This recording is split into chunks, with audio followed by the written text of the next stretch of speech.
Hello, everybody. Welcome to Fanside on racecanada.world. This is a huge episode, our very first interview with a legend himself, DJ Kennington. Graydon, man, are we excited for this. You bet.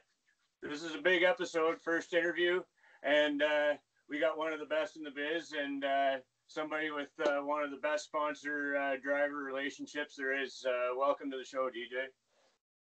I'm doing good, boys. How are you guys doing? And I just want to go back here with Cam. Did you just say legend? I said legend. I'm not a legend. I'm not at all. I'm just a normal guy that loves racing and been lucky enough to do this sport. And also being a legend, I don't know, does that make me old too? I'm not going to say that I was a kid and you were in the series, but, you know, I am 29 now and you're still in the series. So Yeah, I'm still old. We're close in age, though, bud. Yeah, you're not too far off, Graham, but you're still ways behind. I still don't need to shave every day. We will hear ya. throw out a couple of questions your way, DJ. We'll start it off with Graydon. I know he's been getting all sorts of questions ready for you. Sure. That's why we're here, man. So- Let's do it. We ran kind of a little poll there leading up to this episode on Twitter about paint schemes. Do you have one of your own that, you've done so many awesome Castrol liveries over the years. Do you have one that sticks out in your head? Actually, I do. The one that sticks out the most is the purple Super Clean car. And for one reason only. That was a dream season. I mean, we were having such a good year that year. And my wonderful friend, Marcia McLaughlin from Wakefield Castrol, she came up with the brilliant idea that we should try to run a super clean car. And I thought, well, that'd be pretty cool, you know. And naturally, all the jokes started calling me Barney and everything else. But we put super clean on that car, and we were running good. It was at Barrie Speedway. Running real good, running in the top three, I do believe at the time. Yeah. And the fuel pump quit. Oh. And that was the only time all year that we didn't finish in the top five. And I was right after that race, I called her back. I said, no more super clean.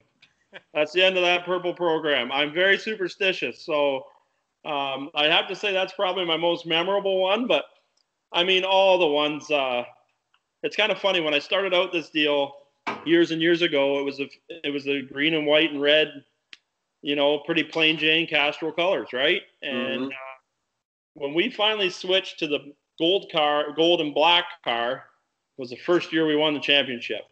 So that was big to me. I mean, we'd finished second so many times. I was Mark Martin of Canada, and I'm telling you, that meant the most to me. So I'd have to say probably the first time we switched to the Castrol black and gold. Nice. Yeah, absolutely.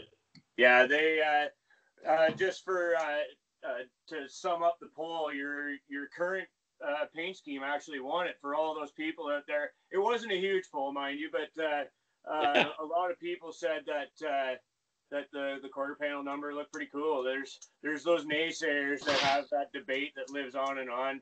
I think I am totally impartial. There's cars that look good, traditional door number, quarter panel. Absolutely. Don't care. I think they look great. Oh, I agree totally. And I'm the same way. I mean, you know, I try to explain it to people like this. Yes, it's not traditional.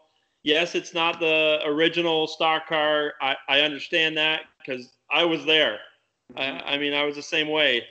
But when you get a company that is behind you for as long as this Castrol's been behind me, Mopar and so on, and they see a value in moving that number back, having a bigger signage on the car for television and so on, and that's what they want, guess what? That's what they get, whether you like it or not. So it's all about them. Obviously, we do care that the fans, you know, like the look of the car and so on, but I do believe like our paint scheme and stuff that we have right now is it's pretty badass, actually. It is. You know, the design and so on. Castrol worked really hard on that with the rings and the flame. Like, it's not really flames, it's oil running through the side of the car and so on. You know, it's a pretty cool deal that it's not plain Jane. But then again, you look at it, I mean, running the late model this year, I thought it looked pretty cool, just all black with the Castrol edge on it because it jumps right out at you. Yeah, so, it does. I mean, there's so many different ways you can go about it, but it's like I say, it comes down to whatever the people that are advertising want, they get. I don't care if it's pink. I don't care if it's yellow, green, whatever. Whatever they want, they get. Well, that's the thing. I mean, Castrol and DJ Kennington go way back, and you guys probably have one of the longest running sponsorship partnerships in motorsports, probably in this at this stage of the game, or at least in stock car racing, where I'm sort of in the loop with things. Anyway. Yeah, unbelievable. It's 27 years. They actually, how it all started is when I first started racing NASCAR way back. We teamed up with a guy that ran Delaware locally, Delaware Speedway. His name was Bob Hume. And Bob drove the original Castrol car. 36. Sponsorship actually went through Tony Novotny of CASCAR. Mm-hmm. So Bob was racing at the time, and it came down to the point where Bob didn't have the equipment or enough stuff to go racing anymore, but Bob still had the sponsorship. So we bought a car from Barry Harmer, a racer at Delaware that raced for years there and very successful. We bought a car and a trailer from him. And the deal was Bob would teach me how to work on them, what it took to do it, because I was only 15 at the time. So he had to teach me how to do it. He had to teach me the right way to do it. And he had to teach me how to work on the cars myself and what it took to actually do it. And that's how we got it started. We bought the car and the trailer. Bob brought the sponsorship. Bob drove the car for the first year and taught me the ropes. I worked on it. I was a crew guy, just did everything I could. And every Friday night at Delaware, before racing would start on Fridays, they'd let me in an hour early and let me have some track time myself. Awesome. So I was hot lapping the car when I was 15, but they wouldn't let me race until I had my license. Right. So that was kind of how it all got started with Castrol. And the day I got my license on a Friday at 10 in the morning, and I raced Delaware that night. So yeah, you did. That's the way to do it. Like, ever since I started this racing thing, Castrol's been there. It's been part of it. So that's how the whole situation got started, and we just carried that on. Obviously now for 27 years, and we're still rolling.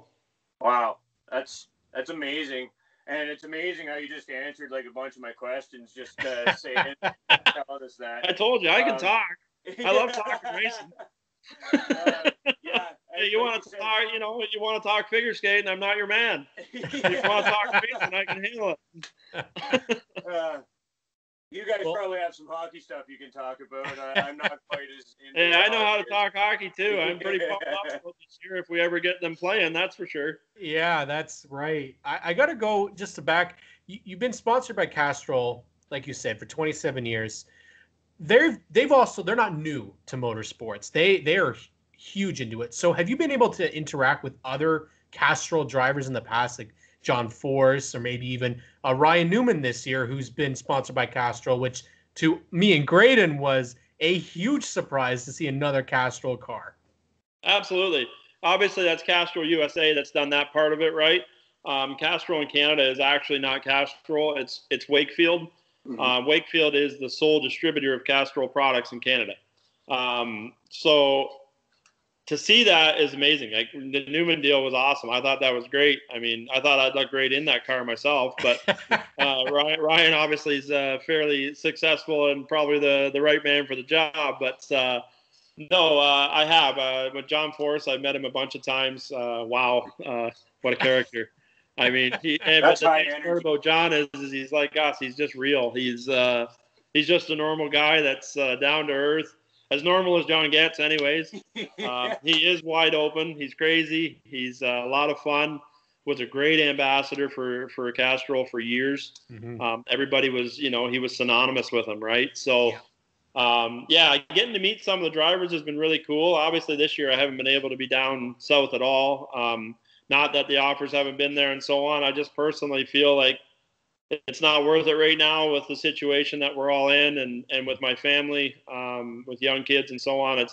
To me, it's just not fair for me to go down there and do that right now. And I've had offers to run Martinsville. I want to be there so bad, but I mean, you gotta put your brain in motion here and do the right thing. And the right thing right now is to stay put until we get this stuff figured out, Yeah. And that's like, as you say, I mean, you're a family man. You have other things to consider than just hauling off and jumping in a plane or whatever. Hey, if I was 20 years old, I was 22 years old, and they made that call, I'd already be sitting there waiting. That's right. I mean, it's just, and my wife, you know, she's told me, go. Like, don't be, you know what? It just, I love it. It's my life. I love racing. You know, if it was honest, I'm not putting anybody else down or any other teams or anything like that. You know, if it was Joe Gibbs calling, I'd probably be there. You know, you got an opportunity to go there, try to win races and be competitive and so on. And, you know, some of the other guys that have called me and so on are people I've worked with in the past. And it's the same thing. You've almost got to bring some money or buy some tires or do something to get there, right? And right. I'm just not in the situation this year that, you know, it's been such a short race season up here and sponsorship's been tight and everything else. I'm not in a position now to be able to put anything into that, and neither are my sponsors up here. So right. At that point, you just got to kind of pull the reins back and say, sorry, guys, I can't do it right now, and try to regroup to get it done maybe next year or whatever. And you don't want to burn bridges, but you've also just got to be real, right? That's it. You got to be realistic about it, and that's part of the reason why I identify you're a family man, you're a dad, and sometimes it's not always what you want to do, but you got to do what you got to do for the family, right? Absolutely. I'm having so much fun with my boy right now, and my daughter. My daughter just started horseback riding, and she's 4, and watching her do that, it's absolutely hilarious. You know, like it's stuff that this summer is a perfect example, guys. It's been different. We got to race. We got to do a bunch of stuff. We got to run some cool 8 model races. Yes. You know, it was a lot of fun. I haven't had this much fun racing in a long time. That's good. Without a lot of pressure. Yeah. We still tried to do our best and win races and so on. But it was just different. I got to go on a family vacation this year in the summer. Awesome. Yeah. When does that ever happen before? It's never happened since like I've been with my wife. I've just never been able to. It's always something to do with racing. And this summer, and you mentioned earlier, we talked about my sponsors. Well, Brian Cathcart actually let my family and myself use his cottage. He's got a beautiful cottage up on Buckhorn Lake, and he wouldn't take no for an answer. He told me, you know, use it as your own and so on. And that goes back years and years and years of Brian and I racing against each other, and him obviously helping me out with sponsorship and so on. And so to spend a week up there with my family, non-racing, I've never done it. So I was like a little bit hesitant at the start. But hey, I got up there. It's a beautiful place. The water was gorgeous. He had 2 Sea-Doos there. I mean, I took Chase out every day. We went for a rip. And yes, Brian, I did blow one of your Sea-Doos up. I know, but I mean, it was pretty funny. He says, you know those race car drivers? He said, and now Brian actually has a 3rd Sea-Doo that he's got a spare. He says, just in case I come to the cottage. So, like I say, little stuff like that. You know, the COVID thing has changed everything and changed the whole situation. Yeah. But in a way, it brought some good things to my family and myself, and I got to do a couple things that I never get the chance to do, and I really enjoyed it. And yes, I loved it. It was amazing. Could I do it every weekend? Heck no, because I want to get to the racetrack. Yeah, that's understandable. It is kind of a neat thing. As much of a dumpster fire as 2020 has been, that you got to do something like that isn't part of your normal summer. And, yeah, that was way out of my realm. I mean, my whole family went. My actually mother-in-law and father-in-law went, and Jamie's my wife's sister and her brother came up. We got to fish with the boys. It's the first time. Okay, DJ's. I don't like to tell everybody this. I'm 43 years old, but I went fishing, and I never fishing since I was 7 years old. So, I mean, I got to go fishing, and I actually held a fish and took it off the hook. I was so proud of myself. You know, I had to have my daughter put the worms on, but I mean, other than that, I was good to go. Oh, that's awesome. Yeah, so like I say, just little different things. My brother-in-law's a huge fisherman. He loves it and taught me a bunch of stuff. And the guy who's never fished before definitely caught the first fish, of course. There you go. As long as they were there to take it off, I was good to go. Yeah, no rules in fishing. So you've raced at Martinsville. You've raced in the Cup Series. That, as a young Canadian race fan, seeing you do that was remarkable. And it wasn't actually the first foray that you took into the United States racing. I remember way back, and I'm going to say way back because it feels like that, but the USAR Hooters Pro Cup Series, way back when, you raced in there. You also raced at, I believe, I'm going to butcher the name, I think it was the Toyota All-Star Challenge, and finished Showdown and finished second. And I was so livid as a race fan that you didn't get that lap, because you would have won that thing if there was like one more lap. You were motoring in that. But do you miss getting to do those type of almost like developmental series? And how similar to the Pinty series are those cars back then? Very, very. The K&N Pro Series is very close to what we run up here. Made some great relationships down there doing that with Bill McAnally. Yeah. Bill's a great man, very successful man, but down to earth and most honest guy I've met down there. Has been really good to me.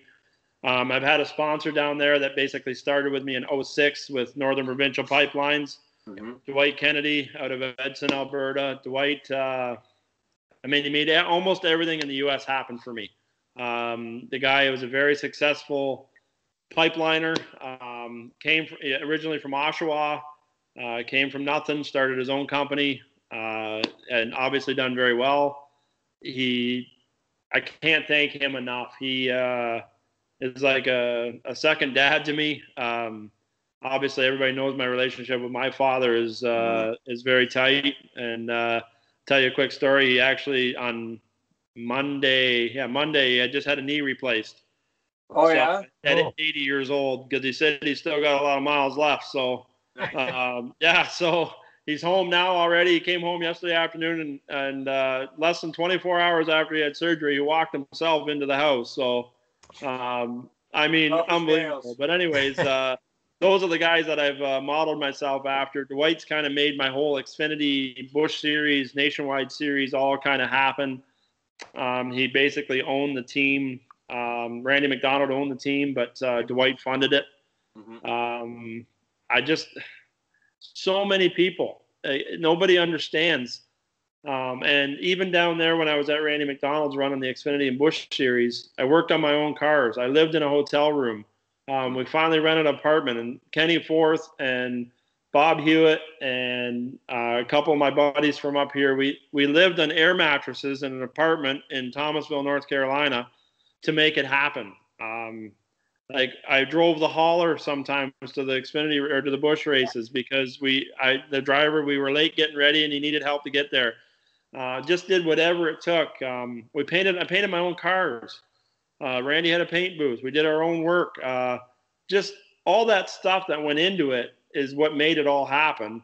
And I started racing the USAR Hooters Pro Cup Series. I do believe it would have been like 90, maybe 98, 99, and got my feet wet a little bit. And then in the early 2000s, I drove for Scott Mahalko out of SM Freight in Blenheim. He owned the car, and we took it and raced it and had a lot of fun there. And I mean, it's just gone on so much. And you mentioned the All-Star Showdown.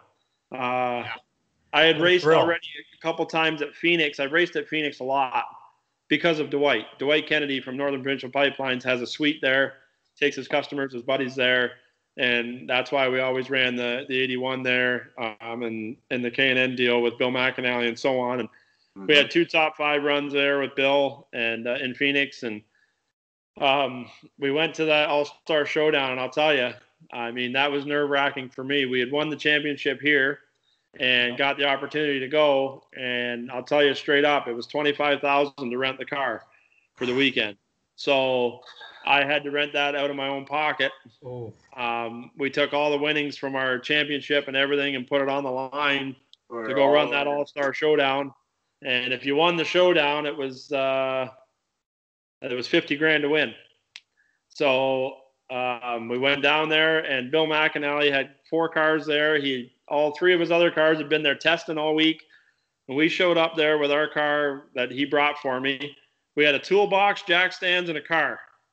And I brought Chris Wright with me from, at that time was the crew chief for Eric McClure in the Busch Series, and him and I had become really good friends and buddies, and he's such a smart guy. I needed somebody like that, and obviously Whitey, there was a bunch of us there, and Chris did such a good job with that car. Like I say, we were so close to winning it. Yeah. But the biggest thing for me was there was no damage. We finished second, and we won 25 grand. So it was a wash. So we put it all on the line, and it came up, you know, I was like, oh, we made it. So to me, that was the biggest part of that made it worthwhile for me. And do you know who we lost to that day? I want to say Peyton Sellers, but I could be wrong. Jason Bowles. Jason Bowles, that was the guy. And do you know who Jason Bowles was driving for? Ooh, back then, wasn't Brucati, right? He wasn't driving for Brucati yet, no? Marty Gaunt. No way. Marty Gaunt. And don't think that every day I was at Gaunt Brothers Racing, Marty didn't bring that up. And I said he should have been embarrassed that a guy came there with a toolbox and a rent-a-car and just about beat him. I said, not to mention from Canada. Yes, that's right. Oh, man, that's so awesome. Yeah, it was Marty Gaunt, and then it's just funny how racing world works, man. Yeah. A bunch of years later, like 15 years later, I'm driving for Marty Gaunt at Daytona 500. Like, it's just, that's how this whole racing community works, man. It's a tight deal, and everybody knows everybody, and that's how it all started for me. It just, and now to think about everything that's happened with everything Dwight did for me, to be down there is, I couldn't pay the guy back in a million years, you know? And to have 51 Xfinity starts, and I think 11 or 12 truck starts, and same with the Cup starts, and who knows, I think I've got at least 15 K&N starts, and Hooters Pro Cup at least 30 or 40. And, I mean, when we did the Hooters Pro Cup stuff, man, we did that out of our shop in St. Thomas. Yeah. And we drove all night to get there, and we raced, and I mean, we did what we had to do to make it happen. And I wouldn't, because you wanted it just that bad, right? Yeah. Like that's it's how bad do you want it? It's like, and I wouldn't trade it for the world, man. I'm telling you right now. I just been very fortunate, blessed, met so many people, have so many friends, and along the way, just tried not to make anybody upset or mad, because you never know, that bridge might be the one you need to cross again later.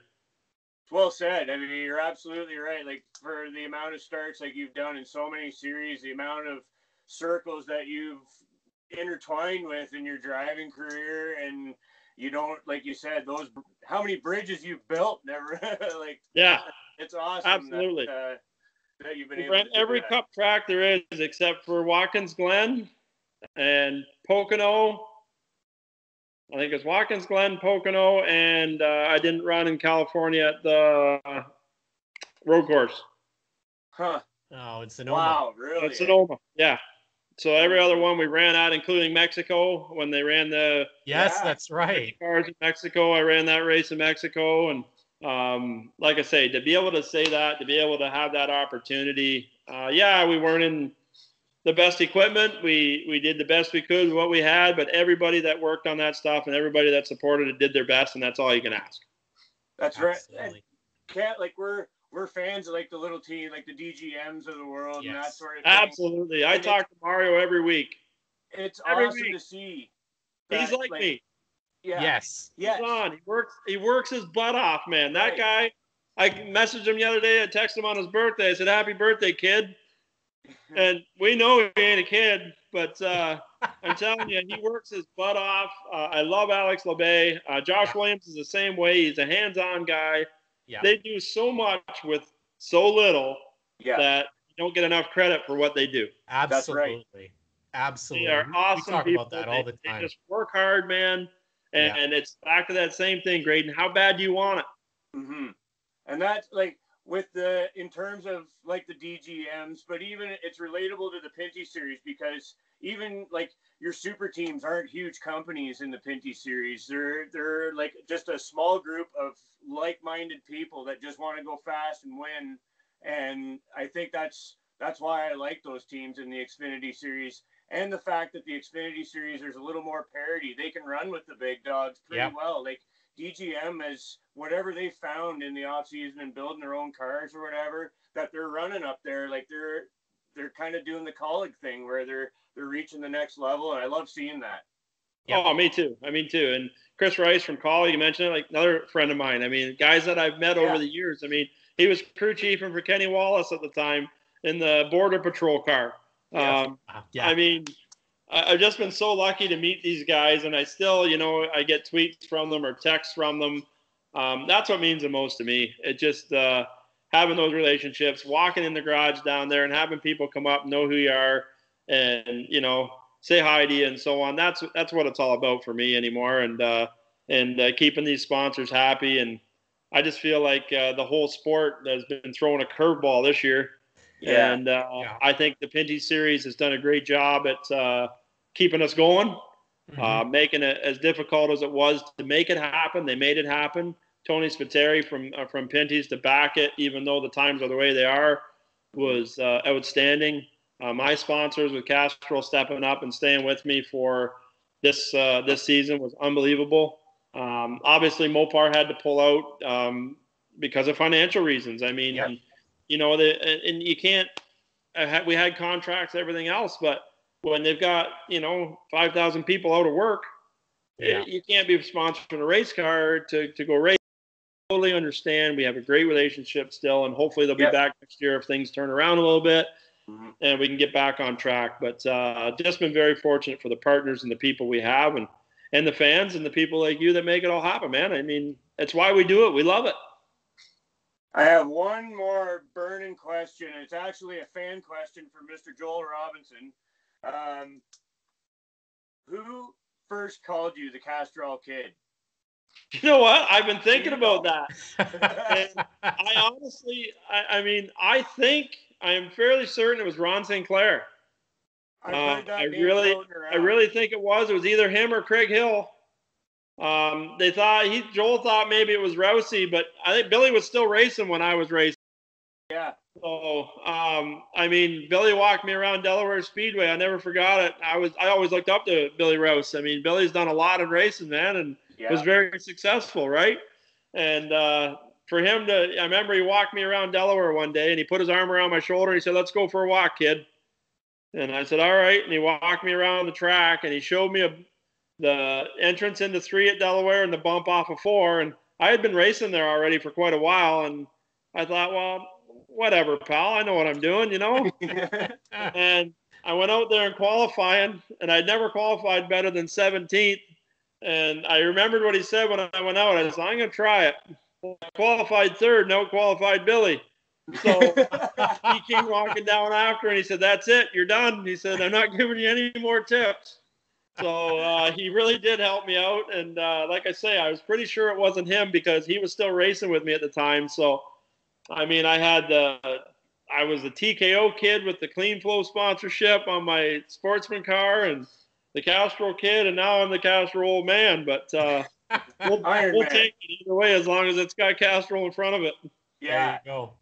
Nice. A Castrol Iron Man, something like that. Yeah, it works. Yeah, we had that on the hood one year too. We had the Iron Man on there in the CASCAR deal, and that's why I don't even know what it's at now because it was the Iron Man of CASCAR, and then we started NASCAR, and now obviously we're the Iron Man of that too. So I don't know if we combine the two together. That's a lot of starts. I know that. That's a lot of tires. I know that much. A lot of tires, a lot of fuel. Absolutely. A lot of hours in the shop, I'll tell you that. I'm sitting out here right now and I'm thinking to myself, I can probably get this done tonight. I can probably get this done tonight. And it's hard to shut that off and just go in the house and kick back and it's got to be when you live there too. hard to do. Well, you have had many experiences in the Pinty series, Canadian Tire Series, CASCAR. There's been a legendary amount of tracks, legendary amount of drivers. Is there a track that's not currently on our schedule? And I think Graydon and I, we've had this conversation quite often about tracks and about even the Cup Series, their schedule for 2021. Is there a track currently that's not on the Pinty Series schedule that you feel, let's just say, if you had the ability to bring it back to life, if it's a track that's completely, or if it's a track we just don't visit, what's one that you would love to see come back? I would have to say, personally, Delaware. I'd love to see that back on the schedule myself, but not so much of a track that has been around as long as Delaware, but one that I actually have only driven around a couple of times would be San Air. San Air, I think, would be a really cool racetrack. Obviously, down. I know Andrew Ranger still does a driving academy there, and does his thing there with his sponsors and with companies and so on with his driving academy. But I mean, I would love to see that place resurrected the way it was in its heyday. From what I hear, it was some great racing and a lot of speed and a lot of fun. Nice. It's crazy that, you know, we see these legendary tracks. Unfortunately, they get to a point where, you know, they constantly are being replaced with houses, you know, and it's unfortunate, but it's part of the way things are going right now. You know, we've talked about sponsors and how important it is to have them. You had Castrol for many years. You had mentioned, though, that you got it from a previous driver in NASCAR. Now, you've had many other competitors out there. What's one name that you learned a ton from? You said Billy Rouse already. Is there somebody else out there that maybe doesn't get enough attention and love for what they brought to NASCAR and to you specifically? Oh man, there's been a lot of great drivers, no doubt about it. I mean, when I started, there was 52 cars. Yeah. One of the guys that you never really hear about anymore or talk about, but as far as driving talent goes, Peter Gibbons was disgustingly good. Just an absolute animal behind the wheel, and I learned so much from him. I remember, never forgot it at Cayuga at the time. I came off at turn 3. He was leading. I qualified second. I got on his bumper. It was like lap 3, and I kept center of the corner. I was way better than him, and I kept hitting him. And I'd hit him, and I'd hit him. And he was way better than me getting off the corner. Well, not way better, but he was better than me getting off the corner because I was having to stop in the center. And it was just – and I kept hitting him. And I remember it was like lap 3, and it came off of turn 2. And we got up on the straightaway, and he absolutely stood on the brakes.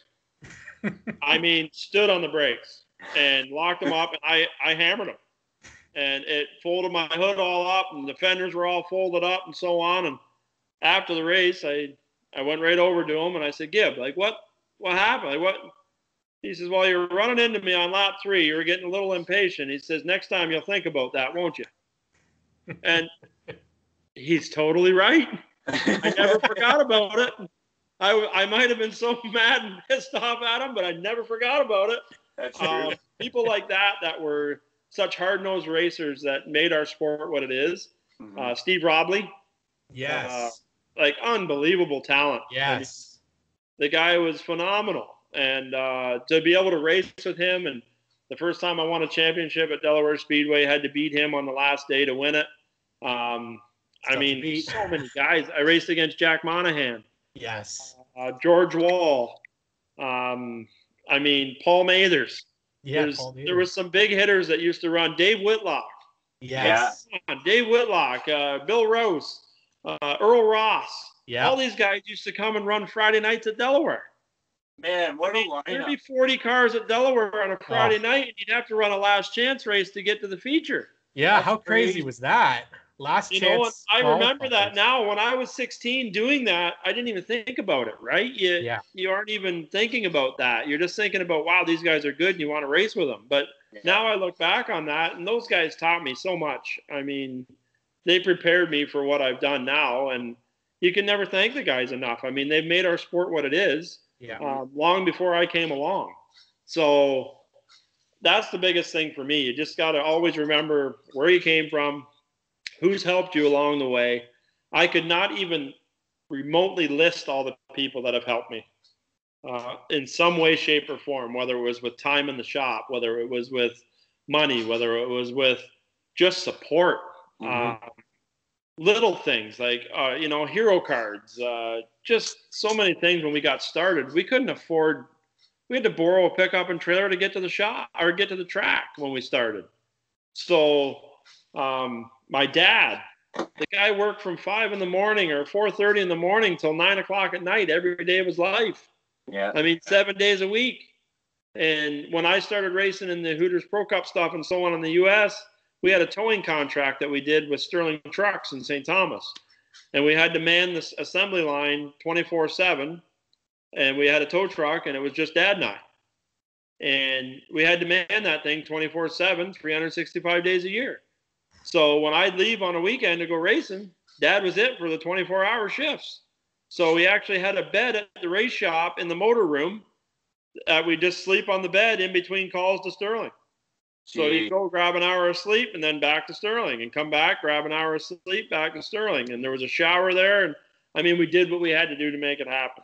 And a lot of people don't understand that. A lot of people, that's probably one of the biggest things about racing that bother me the most, is when people judge other people when they don't know the full story.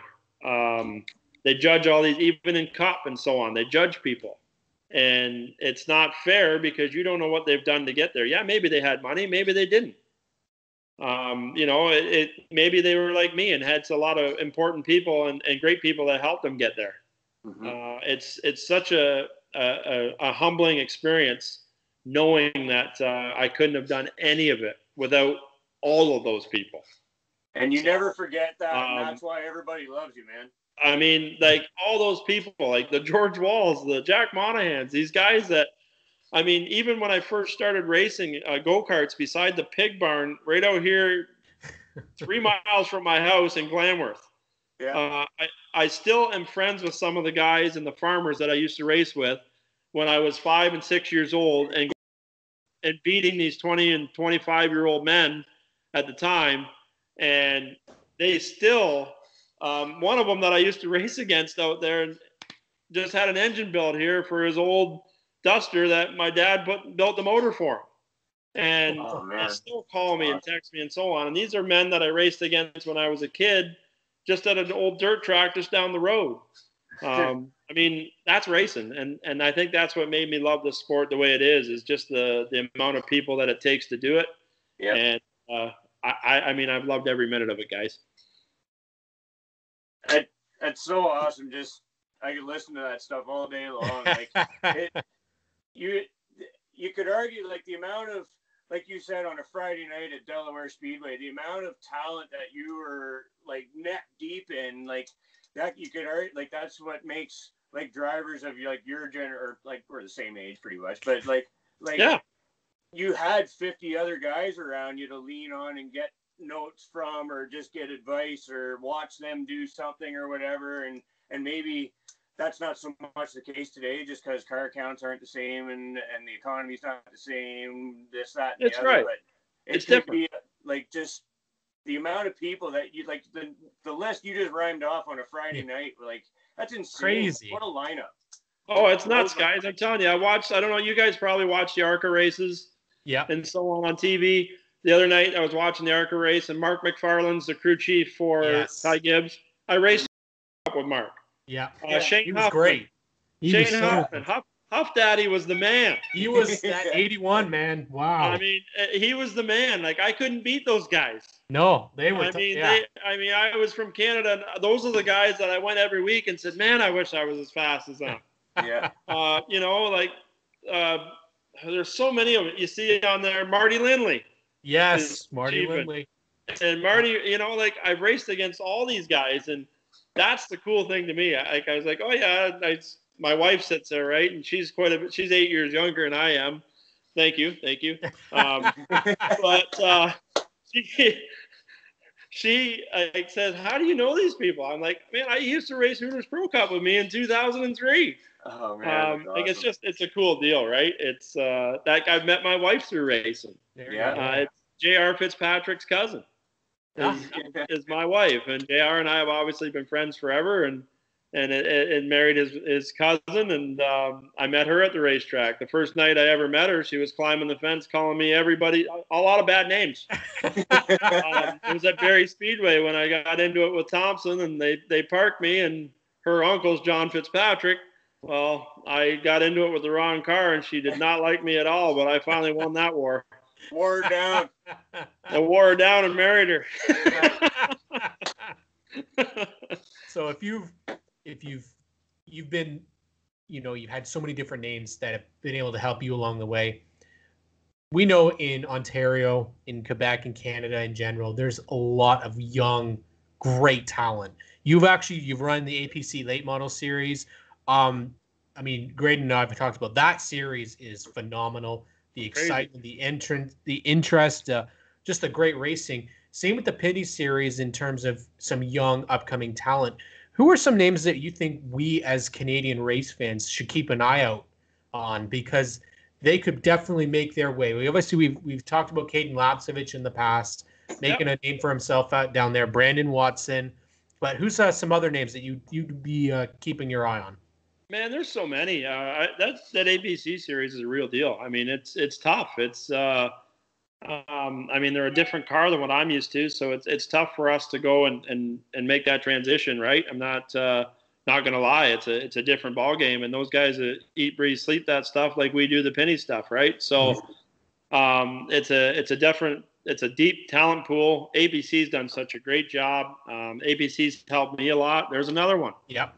I mean, they helped me with the truck deal. They helped me with running Michigan in a cup car. Luke over there, he's been amazing. I mean, they've been so good to me, and they had no reason to really do that for me other than the fact that they're race supporters, and we try to do and get their name out there for their company and do a good job for them. So, I mean, Trayton Lapsevich, you can't deny that. I mean, the kid's a talent for sure. Yeah. Obviously, Caden was too, and he is still. Caden and I don't see eye to eye, as we know, but I mean, you can't take the talent away from the guy. He's one of the best. Brandon Watson, the guy's lights out in the late model, man. Yeah. I mean, he's the man. There's no doubt about it. You've got the Sheridan kids. Yes. I race with Ronnie Sheridan, and both his boys. I mean, the one's into dirt. He's really good, and obviously Jake's extremely talented in the ABC deal. And they don't have near as much experience as me, but these kids are on it, man. I mean, they're good. They're good at what they do, and I mean, you can go on forever. Obviously, look at Lassard. Yeah. Raphael comes into the Pinty series and wins his first race. I mean, you can't knock it. The kid's talented. Now he wins a truck race. People can beat him up and say, oh, well, he's got money and blah, blah, blah. Well, you know what? He's still got to do it, everybody. That's right. The guy's got talent. Let's give the kid some credit. I mean, that's not easy. No. And I'm blown away with how good he is. Patrice Brisebois actually told me about him years ago and said that this kid was going to be something. And there he is. Yeah. It's cool to see. So there's a lot of talent. There's a lot of interest. I just hope it all keeps going the best it can. I mean, obviously economies and so on right now are tough. It's a whole different ball game out there for these companies and for race fans too. It's expensive to go watch these races. It's tough for, it costs a lot of money to take the family out for the weekend. We all understand that. And we just hope that through this whole pandemic thing and so on, that everybody stays healthy and that we can get back to what we think is normal. Yeah, that's right. It's kind of what Cam and I decided, what this fan side thing is. Our season in a normal year is short enough, and it's just something that we thought that we could do that would help kind of keep the buzz and we're able to have guests like you come on that can push I'm glad to do it. And you guys are true race fans.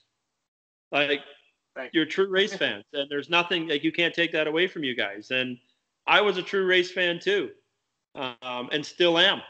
I mean, my wife drives her crazy. All the races on, whether I'm here in the shop watching it on TV, working on cars, or guess what, hon? My feet are up on the couch. I'm watching the race. Yeah. I mean, and I'll listen to radios and in cars and everything else too, right? And I mean, it's just in me. It's and you guys are the same way. And I've been fortunate enough to have the opportunity to drive and get the opportunity to do it. It's a cool little project I got going on here right in the shop right now. I have my original go-kart. The only go-kart I ever raced is here in the shop. It's all been powder coated. I'm putting it back together. Cool. It's all original. So I'm excited about that because that's where it all started for me when I was 4 years old. And but it's people like you guys doing this little stuff. And I know, like I say, you're doing the best you can with what you have. And we really appreciate it, man. I mean, having me on here tonight talking to you guys, it's fun. It's good to me. It's I can talk racing, hockey, anything, any time of the week. And when you guys do this stuff and Cam with your designs and so on, I love it, man. I mean, if some of these companies would just say, hey, yeah, that looks good. Here's a check. That'd be great. I want to get you in a KD car, man. I think that's got to happen. But you never know. I mean, it can. You never know. If the right person sees that, then who knows, right? So we appreciate it, guys. We really do. I know a lot of the guys in the Pinty series, we love the sport, obviously, and I've been friends with a lot of them for a long time. Hathaway and I, we go way back. Mm-hmm. We hate each other on the racetrack because of that. I mean, the guy lived with me for 3 years, so growing up, and I mean, yeah, we get mad at each other, hate each other, get mad, and mainly it's me mad at him. But he put it to me like this the other day. He says, "You know what? I'm like that ex-girlfriend that you just can't hate." You know what? I want to hate him, but I can't. But no, I'm telling you, it's just relationships like that have made this what it is, and it makes it so much fun. And seeing you guys do your tweets and so on, and I get a kick out of it. I think it's a blast, and like I say, I'm just a normal, down-to-earth guy like you guys, and love the sport, love the stuff. I love all the stuff in the background there, man. Like that's cool stuff. And when you're a race car junkie, you're a race car junkie. There's nothing you can do about it. Nothing. Basically, I'm the band dork that never joined the band, basically. I agree, man. I mean, it is what it is. And like I say, I'll tell you guys a funny thing. I've always wanted to retweet and comment on the Davey Allison stuff, but I never do because of Haviland. I mean, oh yeah. You know? And you know what? It probably would mean nothing because I mean, Davey has passed away and so on, and he was an idol of mine and so on. But it's funny how I always think of that. How did I always like the guy that was the freaking competition? Yeah, right. Back then I didn't know, right? And like I say, it's people like that have made me a race fan. Davey worked on his own stuff, did his own thing. I've seen all the stories about his life and so on. That's the kind of person I model myself after. I am good friends now with Brandon McReynolds and Larry. Nice. And obviously, when Brandon came in my car, I put the 28 on it. It's this little stuff like that mean the most to me. And like the other day when Larry Mack got his award on Race Hub there, I texted him and said, "Hey, man, that's cool." Well, when he texts me back, it's cool to me. Those guys we know the feeling. Up to. And, Brandon McReynolds not only is a friend of mine now, but I mean, talk about a wheelman. Yes. Yeah. I mean, he can drive. He can. Lights out. And I'd love to get him up here and do some more. And we've already talked about it. And hopefully things get straightened out. And we can get some of these guys up here. And like I say, just put on a good show for you guys so that we put the product out there that you want to watch.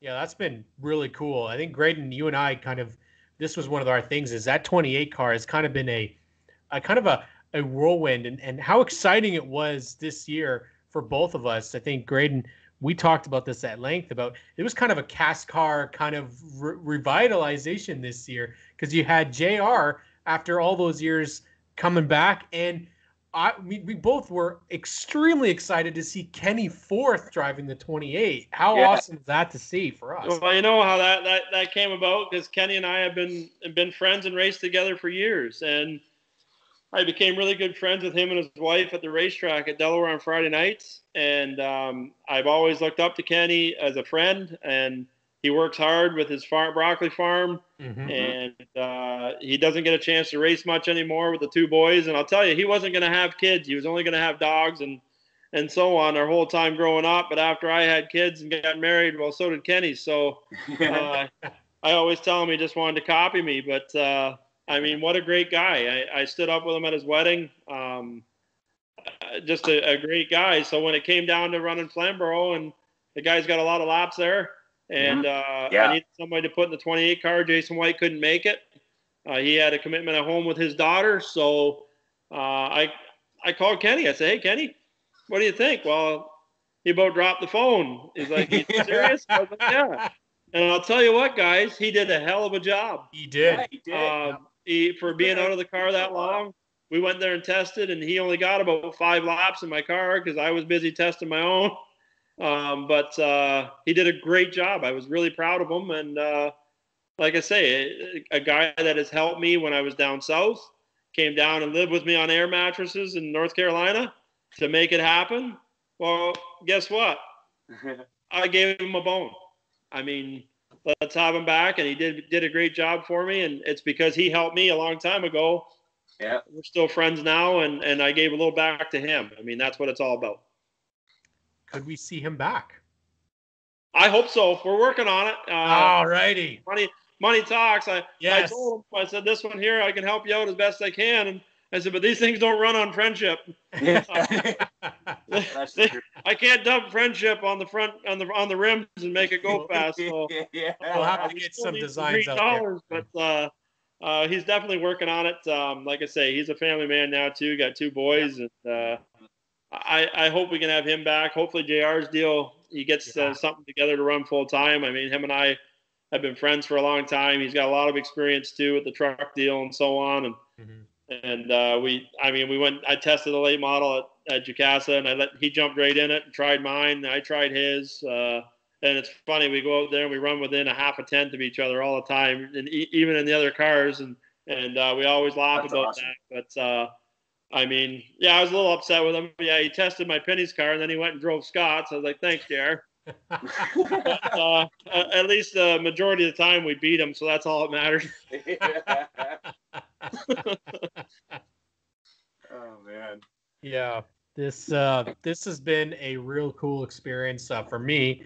Not saying that it isn't for Graydon, but I know Graydon's gotten a little bit knowing you a little bit longer. But for me, growing up, idolizing the CASCAR series, it was the first racing I ever got to see live. And what I think maybe Canadians don't really know about it, and one of the things I love about this series, and I think Graydon, with your 2 young boys, we can speak to it, is the drivers. You guys take the time to interact with the fans, and you get to go out on the grid, you take a picture with the driver, get a hero card.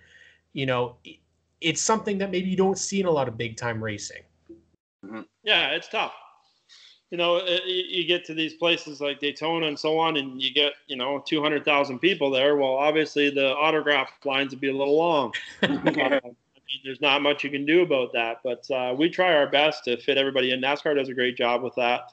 Like I say, when I was younger, I honestly, I'm not gonna lie, I thought it was a pain because I had that mentality of I'm a racer and so on. But as you mature and as you realize how important the sport is and how important the people are that are supporting it, everything changes. And now, I've always been fun with the kids. I love when the kids come up, because I was one of them. So, and you got to remember that you were there, and it's big to them, and it may be only 30 seconds of your time, but it means a lot to them, and you gotta make that happen. And to see those kids smile, to see the parents smile, and so on, that's what it's all about. They paid money to be there. They want to have a good time, and we're there to show them a good time, and we're there to put on a good show for them. So that's what we try to do, and CASCAR, Pinty's, and NASCAR have done such a good job with that. I couldn't be more proud of them, and couldn't be more proud of the series I'm in. And like I say, even to just take the time with you guys tonight, it means a lot to me. So we appreciate what you guys do, and we appreciate what all the fans do. And Graydon's boys are, those little buggers are cute, man. They drive me nuts with how much they sent me a birthday card and stuff. Like, it means a lot to me. Like, it's the little stuff. I have 2 kids of my own, and when they bring stuff home from school and stuff that they made for me, that means more to me than anything you can buy me. Yeah. That's the way it is. And I think 100%. you guys, no one being a dad and so on, that's what it's all about. And I can't thank you enough. I mean, you may think that I'm doing this big thing to come on your show and so on, or to take the time, Greg, to talk to you and your kids, but it's not a big deal, man. I mean, we're all humans. We're all people. We all, there is some, I'm not going to lie, there's some messed up ones out there. But I mean, that's part of this world, and we just got to try to make it the best we can and try to be kind and nice to everybody, and hopefully everything works out for the best in the end. I don't know how we could end that any better.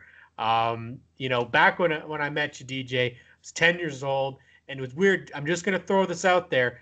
You weren't driving 17. You were driving a 37 that year. One of the strangest experiences seeing you in a 37 car, but I just want to take the time. I know Graydon and I, this is a thrill for us, and the fact that we got you on for the very first interview for Fanside, it is an absolute honor. So thank you for taking the time and coming on board with us. Oh, yeah, guys, thanks, buddy. Anytime. I mean, I hope that other people do the same thing, and that you guys can make a run at this and have some fun with it. And I mean, I'm obviously good friends with and my spotters, Joe Chisholm, and Race Time Radio, and him and his dad do a good job, and I try to help them out too. I mean, it takes all that stuff, guys, to make this thing go around, and it's what sponsors like. It's what people like to hear. Just got to be real and honest and straight up with what you think. And some people might not agree with it, but I mean, you don't agree with it, that's fine with me. It's me. It's the way I am, and I appreciate it. Like I say, with all my sponsors, with Castrol and CIM Metals. I mean, met him a few years ago, actually, through Whitey. Jeff McKinnon's been amazing. He helped me out this year with the late model. And so many people, Scott Maholko and Dwight Kennedy. And you're going to forget them because Joe Ryder from Will Ride. Will Ride Transport supplied me with a truck this year, so I didn't even have to license my own stuff so that I could save some money. Oh, wow, nice. Awesome. They think that that's just, they don't even think that's a big deal, but it's huge to me. Yeah, and you can't thank them enough. And funny thing is, all Joe Ryder wanted from me, I had to get a jersey signed by Joe. So, I mean, his son-in-law is a huge Joe Thornton fan, and I got that done for him when he was here in the summer. And it's the people like that, the Brian Cathcarts. Yeah. I mean, I got an engine for Brian actually right now on the dyno. Brian's going to be running the Hot Rod series. Oh, nice. Got a car right now at Whitey's place at WMI getting fit. redone, and my dad built the engine for him, so he's going to have an Oscar Hot Rod out there. Oh my God, I love this. So we're putting that together for Brian right now, and he's going to be the John Force of Oscar. What's that? He's going to be the John Force of Oscar. Absolutely. The old mullet man will be right at her. Yeah. Awesome. I mean, all those guys, you can't thank them enough. I wouldn't be where I am today without them. Dwight Kennedy, obviously, with MVP. Lordco for teaming up with Castrol to make the Daytona 500 happen. I mean, what can I say? That's the stuff, man. I'm the luckiest guy in racing as far as I'm concerned. Yes, I've worked hard for it. Some people may think that's not the case, but I mean, like I told you before, the people that judge you are the people you just try to prove wrong. So that's the way I've been my whole career, and hopefully it keeps on going, guys. Awesome. Well, I gotta ask one thing before you go, because as we said, we are all race fans here. One of the things I'd love to ask our guests, and we'd love to get you on for maybe a further episode, maybe an end of the year type of deal for the Cup Series, but who is your pick to win the 2020 championship for the Cup Series this year? Oh, that's a tough one. Honestly, that's a tough one. I mean, there's the favorites. I mean, how do you bet against Harvick or Denny? Yeah. I mean, but they're going. I'd love to bet against Hamlin. They're going to Phoenix, man. I mean, that's been Kevin's house, really. Yeah, that's Harv's house. But I mean, how the heck can you count any of them out? Yeah. Look at Chase Elliott right now. Joey Logano. I mean, as much as I hate it, you can't count the guy out. Yeah. Yeah. Yeah. You know, and that's another name. Joey Logano's first USAR Hooters Pro Cup race when he was 15 years old. I raced against him at Mansfield, Ohio, and he won. Yeah, he was in that 51, the Joseph's Performance 51. And I finished fourth in that race, and I was just pumped. And this 15-year-old kid came in and won it that nobody ever heard of before. And I even said to him when I met him in the driver's meeting, I asked him, I said, you know, you should be out riding a skateboard, not driving this thing.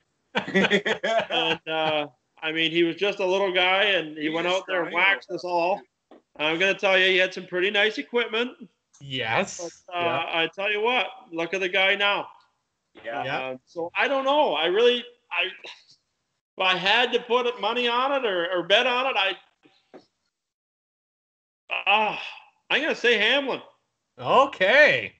We got our first, because we're going to ask, we got a couple more guys coming on. We're going to ask them who they think is going to be the champ, and then we'll hopefully be able to get you back on and be able to chat about the 2021 season, about the schedule. Because I'd love to get I think we both, Graydon as well, we'd love to get the opinions on the 2021 schedule, like the amount of new short tracks that they said they were going to add, and we got none. You know, so we'd love to, hopefully they come have out you with on a schedule soon. And like I say, the Cup deal I think is going to be a great finish. I mean, obviously, being a NASCAR person, I'm not allowed to bet on it, but I mean, I don't know. I think Phoenix is going to be great.